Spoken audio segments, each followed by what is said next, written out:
최근 몇 주째 폭염이 이어지던 가운데 주말 동안 조금 선선할 예정입니다. 하지만 다시 폭염이 남가주를 찾을 것이란 예보가 나오는데요. 조성현 기자입니다. 최근 극심한 폭염이 이어지던 남가주에서 대기의 흐름이 바뀌면서 짙은 구름과 함께 일시적으로 선선하고 온화한 날씨를 보이고 있습니다. 이번 주말은 온화한 날씨가 이어져 야외 활동을 하기에 좋겠으나 15일부터 기온이 서서히 오르기 시작해 다음 주 중반에는 다시 본격적인 한여름 무더위가 찾아올 전망입니다. 이러한 단기적 날씨 변화는 지표면의 열기를 가두던 거대한 고기압 세력이 약화되고 공기를 냉각시켜 구름을 만드는 저기압 기압골과 짙은 해양층이 유입됐기 때문입니다. 한편 장기적으로는 1950년 관측 이래 역대 최강 수준이 될 수 있는 슈퍼 엘니뇨의 발생 확률이 95%에 달하며 해양과 대기 환경에 지속적인 영향을 미치고 있습니다. 이번 강력한 엘니뇨는 전 지구적 열기를 더하는 것은 물론 올겨울 남가주에 평년 이상의 폭우와 집중호우를 동반한 파괴적인 겨울 폭풍을 몰고 올 가능성을 높이고 있습니다. 또한 해수면의 온도가 이례적으로 따뜻하게 유지되면서 바다를 찾는 피서객이 급증한 가운데 따뜻한 수역을 선호하는 가오리떼와 평소 보기 드문 귀상어 등 아열대 해양생물이 해안가로 대거 몰려들고 있습니다. 이로 인해 얕은 모래사장에 숨어있는 가오리에 날카로운 독가시에 쏘이는 피서객 부상 사고가 작년 대비 2배 이상 폭증하고 있습니다. 따라서 가오리 쏘임 예고를 예방하기 위해서는 발을 들어 올려 딛지 말고 바닥을 끌듯이 모래를 차며 걷는 스팅레이 셔플을 실천해야 합니다.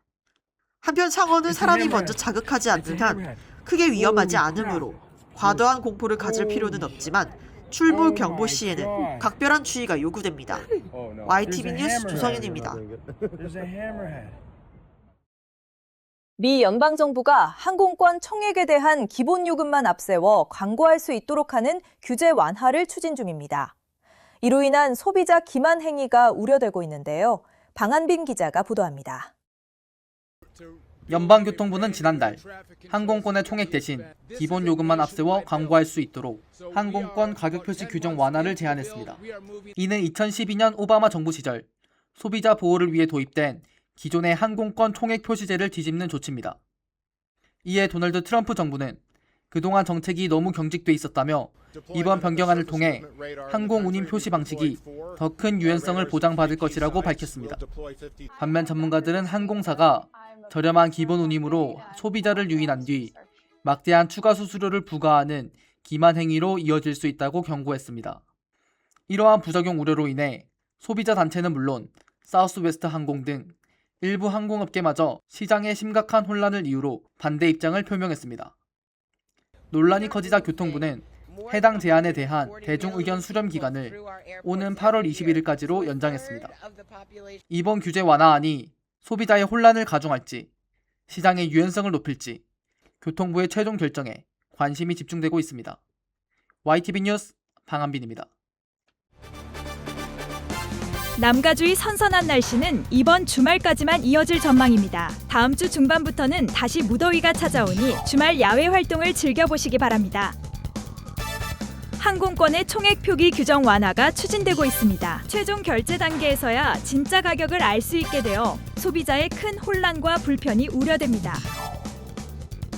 최근 캘리포니아 병원들에서 선결제 관행이 늘고 있습니다. 디덕터블 인상에 따른 조치이므로 비용 산정 내역을 꼼꼼히 확인하시기 바랍니다. 트럼프 대통령이 투표 제한법 통과를 위해 국가 비상사태 선포 가능성을 열어두었습니다. 이 최우선 법안은 상원 처리 없이 휴회되었습니다. 어바인시가 소규모 식료품점 매각 시 직원 고용을 90일간 보장하는 조례안을 추진합니다. 사각지대에 놓인 근로자를 보호하기 위한 조치입니다. 연방법원이 LA 노숙자 서비스 기금의 집행을 중단한 트럼프 행정부의 조치에 제동을 걸었습니다. 연방기금을 즉각 재개할 것을 명령했습니다. LA시가 2027년 가을 이전을 목표로 메가더 파크 호수에 페달보트 운항을 재개할 계획입니다. 다만 치안 문제로 주민 반응은 엇갈리고 있습니다. 무역법원이 $800 이하 소액 소포 면세 폐지 조치가 적법하다고 판결했습니다. 중국계 저가 쇼핑몰들이 큰 타격을 입을 전망입니다. 이 밖에 오늘 있었던 사건 사고와 간추린 소식 이어서 전해드립니다. 바쁜 아침 출근길, 사람들이 시내버스에 오릅니다. 이 가운데 사람들의 뒤에서 염소 2마리의 모습이 보입니다. 염소는 마지막 승차자를 바라보다가 마치 동행인 것 마냥 따라탑니다. 이를 발견한 탑승객 중 하나가 염소가 들어왔다고 알리고 버스 기사는 닫던 문을 다시 엽니다. 여성 승객이 내쫓아보지만 염소들은 나갈 기미를 보이지 않습니다. 결국 여성 승객과 다른 승객의 성화에 못 이겨 염소들은 버스에서 내립니다. 오리건주 트라이카운티 대중교통국은 소셜미디어를 통해 두 염소가 뻔뻔하게 무임 승차를 하려는 장면을 공유했습니다. 당국에 따르면 두 염소는 안전히 집으로 돌아갔으며 두 염소의 이름은 염소 빌리와 꼬맹이 빌리라고 전했습니다. 주인에 의하면 두 염소는 고장난 우리를 탈출해 시내에서 돌아다니고 있었던 것으로 알려졌습니다. 한편 당국은 이번 황당한 사건에 대해 여전히 가장 중요한 질문들이 남아있다고 덧붙였습니다. 두 염소들은 제대로 된 승차권을 가지고 있었는지 또는 어디로 가려 했던 건지 말입니다.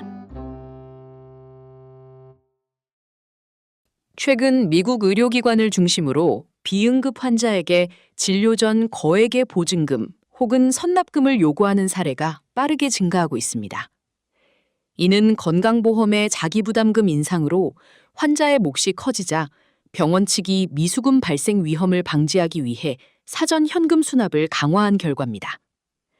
특히 보험 네트워크 외 진료 환자나 보험 적용 범위가 불명확한 경우 과도한 선납금이 청구되며 이를 지불하지 못할 시 진료가 취소되는 문제가 발생하고 있습니다. 현행법상 응급실 처치 시에는 사전 결제 요구가 엄격히 금지돼 있으나 비응급 및 네트워크 외 진료에 대해서는 선납금 요구를 제한할 명확한 소비자 보호 규정이 부족합니다. 또한 의료기관마다 선납금 산정 기준이 불투명해 환자가 실제 부담액을 사전에 검증하기 어렵습니다.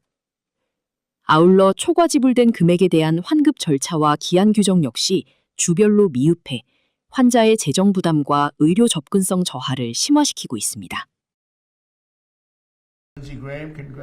도널드 트럼프 대통령은 상원에서 계류 중인 새로운 투표 제한 조치, 세이브 아메리카 법인을 도입하기 위해 국가안보 비상사태를 선포할 가능성을 배제하지 않았습니다. 해당 법안은 유권자 등록 시 시민권 증명과 사진 부착 신분증을 의무화하고 우편 투표를 제한하는 내용을 담고 있으나 상원의 지지 부족으로 처리가 지연되고 있습니다.